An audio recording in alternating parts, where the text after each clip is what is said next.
Hello viewers. ప్రపంచంలోనే అత్యంత సురక్షితమైన దేశాల్లో జపాన్ ఒకటి. టెక్నాలజీలోనూ చాలా ముందుంటుంది. కానీ ఆ జపాన్ ఇప్పుడు పెద్ద టెన్షన్ లో ఉంది. ఇటీవల జపాన్ ఉత్తర తీరంలో 7.6 తీవ్రతతో భూకంపం సంభవించింది. ఇది పెను ప్రకంపనలు సృష్టించింది. హొక్కైడో ద్వీపం అమోరి తీరం సమీపంలో ఈ ప్రకంపనలు రావడంతో జపాన్ గవర్నమెంట్ అలర్ట్ అయింది. వందలాది మంది స్థానికులను ప్రభుత్వం వెంటనే సురక్షిత ప్రాంతాలకు ఎవాక్యుయేట్ చేసింది. కానీ ఈ ఘటనతో కథ ముగియలేదు. జపాన్ వాతావరణ సంస్థ సంచలన హెచ్చరికలు జారీ చేసింది. మరో వారం రోజుల్లోనే అక్కడ మెగా భూకంపం సంభవించే అవకాశం ఉందని ప్రకటించింది. ఈ తరహా ప్రకటన జారీ చేయడం జపాన్ చరిత్రలో ఇటీవలి కాలంలో ఇదే తొలిసారి. ఈ హెచ్చరిక దేశ ప్రజలను మరింత ఆందోళనకు గురిచేసింది. అసలేంటి మెగా క్వేక్? దీని తీవ్రత ఎంతవరకు ఉండొచ్చు? జపాన్ కు ఈ తరహా భూకంపాల ముప్పు ఎందుకు ఎక్కువ? ఒకవేళ ఈ మెగా భూకంపం సంభవిస్తే నష్టం ఏ స్థాయిలో ఉంటుంది? దీన్ని ఎదుర్కొనేందుకు జపాన్ ఎలా సిద్ధమవుతోంది? ఈ ప్రశ్నలన్నింటికీ సమాధానాలు ఈ వీడియోలో వివరంగా తెలుసుకుందాం. చివరి వరకు చూడండి.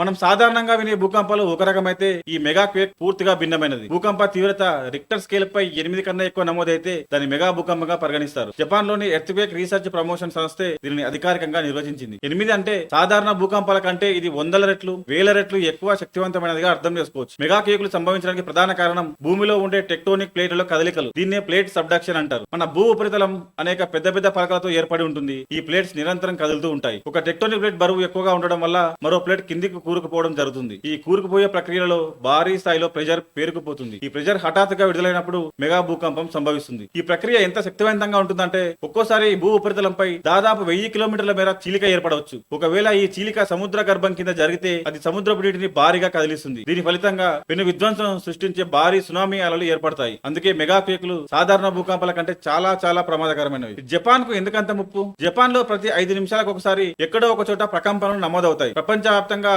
6 కంటే ఎక్కువ తీవ్రత సంభవించే భూకంపాల్లో ఏకంగా 20% జపాన్ లోనే సంభవిస్తుంటాయి. జపాన్ తరచుగా భూకంపాలు సునామీలతో పోరాడడానికి ప్రధాన ఫ్యాక్టర్ దాని భౌగోళిక స్థానం. Japan Pacific ring of fire వెంబడి ఉంటుంది. ఈ రింగ్ ఆఫ్ ఫైర్ అనేది పసిఫిక్ మహాసముద్రం చుట్టూ గుర్రపు నాడాకారంలో ఉండే సెగ్మెంట్. ఇక్కడ ప్రపంచంలోనే అత్యధిక సంఖ్యలో అగ్నిపర్వతాలు క్రియాశీలంగా ఉంటాయి. ఈ ప్రాంతంలోనే ప్రపంచంలోనే ముఖ్యమైన టెక్టానిక్ ప్లేట్ కలుస్తాయి. Pacific plate, Philippines sea plate, Eurasian plate, North American plate వంటివి కీ ప్లేట్లు ఇక్కడే ఒకదానికొకటి రాసుకుంటూ ఢీకొంటూ ఉంటాయి. ఈ ప్లేట్ల మధ్య నిరంతర కదలికలు, ఘర్షణల కారణంగానే జపాన్ లో తరచూ భూకంపాలు సంభవిస్తాయి. ఈ ప్రాంతంలోనే సబ్డక్షన్ ప్రక్రియ అత్యంత వేగంగా జరుగుతుంది. ప్రస్తుతం జపాన్ వాతావరణ విభాగం అలర్ట్ చేసిన ప్రాంతాలు కూడా ఈ ప్లేట్ల అంచుల వద్దే ఉన్నాయి. చిషిమా ట్రెంచ్, జపాన్ ట్రెంచ్ వెంట ఈ తీవ్ర భూకంపం వచ్చే అవకాశం ఉందని అంచనా వేస్తున్నారు. అందుకే జపాన్ కు మెగా భూకంపాల ముప్పు అధికం. ఒకవేళ ఈ మెగా క్వేక్ సంభవిస్తే నష్టం ఏ స్థాయిలో ఉంటుందన్న విషయంపై జపాన్ ప్రభుత్వం గతంలోనే అంచనాలు వేసింది. ఈ అంచనాలు వింటే చాలా భయంకరంగా అనిపిస్తుంది. ప్రభుత్వం అంచనా ప్రకారం ఒకవేళ సముద్ర తీరంలో పెద్ద చిలిక సంభవిస్తే దాదాపు 2 లక్షల మంది ప్రాణాలు కోల్పోయే డేంజర్ ఉంటుంది. దీనికి కారణం ఏంటంటే భూకంపం కంటే దాని తర్వాత వచ్చే భారీ సునామీ అలలే ఎక్కువ నష్టం కలిగిస్తాయి. వీటి వల్ల భారీ స్థాయిలో ఆస్తి నష్టం జరుగుతుందని ఎక్స్పర్ట్స్ చెబుతున్నారు. ఈ నష్టం దేశ జీడీపీలో సగానికి సమానంగా ఉండొచ్చని ఒక అంచనా. అంటే ఇది కేవలం ప్రాణ నష్టం, ఫైనాన్షియల్ లాస్ కాదు, దేశ ఆర్థిక వ్యవస్థను పూర్తిగా దెబ్బతీసే మెగా డిజాస్టర్ అవుతుంది. తాజా హెచ్చరికల్లో కూడా ఈ డ్యామేజ్ అంచనాలను పునరుద్ఘాటించారు. హొక్కైడో సండ్రికు తీర ప్రాంతంలో భూకంపం సంభవిస్తే అది దాదాపు 30 మీటర్ల ఎత్తులో అలలతో సునామీకి కారణమవుతుందని అంచనా వేస్తున్నారు. 30 మీటర్ల ఎత్తులో వచ్చే అలలు అంటే సుమారు 8 అంతస్తుల భవనం ఎత్తుతో సమానం. ఈ అలలు తీర ప్రాంతంలో ఉన్న దేన్ని మిగిల్చకుండా నాశనం చేస్తాయి. ఈ తరహా సునామీ హజార్ గతంలో సంభవించిన 2011తో హోకు భూకంపం కంటే చాలా తీవ్రంగా ఉండవచ్చు. జపాన్ చరిత్రలో అనేక శక్తివంతమైన భూకంపాలు సంభవించాయి. వాటిలో కొన్ని ప్రపంచాన్ని తీవ్రంగా భయపెట్టాయి. అందులో ఒకటి 1923 కాంటో భూకంపం. ఇది జపాన్ చరిత్రలోనే అత్యంత ప్రమాదకరమైన డిజాస్టర్. రిక్టర్ స్కేల్ పై భూకంప తీవ్రత 8గా నమోదైంది. ఈ భూకంపం కారణంగా దాదాపు 1,00,000 నుంచి 1,50,000 మంది ప్రాణాలు కోల్పోయారు. టోకియో, యోకోహామా నగరాలు పూర్తిగా విధ్వంసం అయ్యాయి. అగ్ని ప్రమాదాలు దీని తీవ్రతను మరింతగా పెంచాయి. నిపుణుల అంచనా ప్రకారం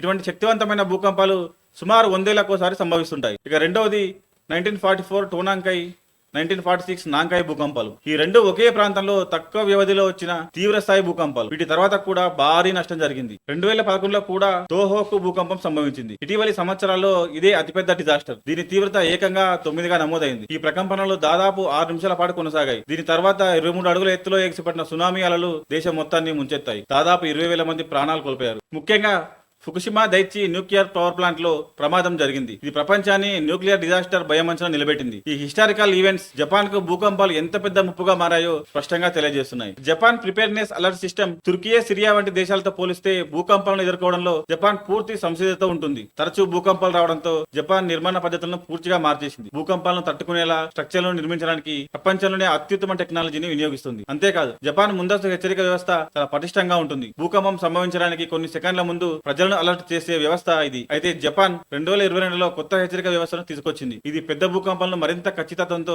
అంచనా వేయడానికి ఉపయోగపడుతుంది. ఈ కొత్త వ్యవస్థను అందిపుచ్చుకున్నాక మెగా క్వేక్ వచ్చే అవకాశం ఉందని జపాన్ వాతావరణ విభాగం అలర్ట్ చేయడం ఇదే తొలిసారి. హొక్కైడో ద్వీపం, జపాన్ ట్రెంచ్ వంటి ప్రాంతాల్లో అత్యంత జాగ్రత్తగా ఉండాలని నిపుణులు ప్రజలకు సలహా ఇస్తున్నారు. ఈ ముందస్తు హెచ్చరికలు ప్రజలను సురక్షిత ప్రాంతాలకు తరలించడానికి, ప్రిపరేషన్ చేసుకోవడానికి చాలా సహాయపడతాయి. జపాన్ లో సంభవిస్తున్న ఈ పరిణామాలు ప్రపంచంలోని ఇతర ప్రాంతాలకు, ముఖ్యంగా సెస్మిక్ యాక్టివిటీ ఎక్కువగా ఉండే ప్రాంతాలకు ఒక గుణపాఠం. భూకంపాలను ఆపడం ఎవరి వల్ల కాదు, కానీ నష్టాన్ని తగ్గించుకోవడం మన చేతుల్లోనే ఉంది.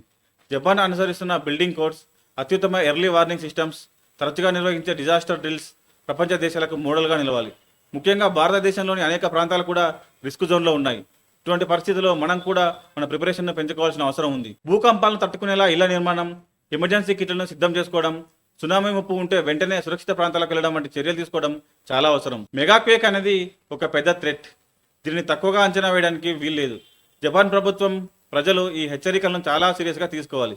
ప్రకృతి విపత్తుల సమయంలో జాగ్రత్తగా ఉండడం, సంసిద్ధతతో ఉండడం ఎప్పుడూ చాలా ముఖ్యం.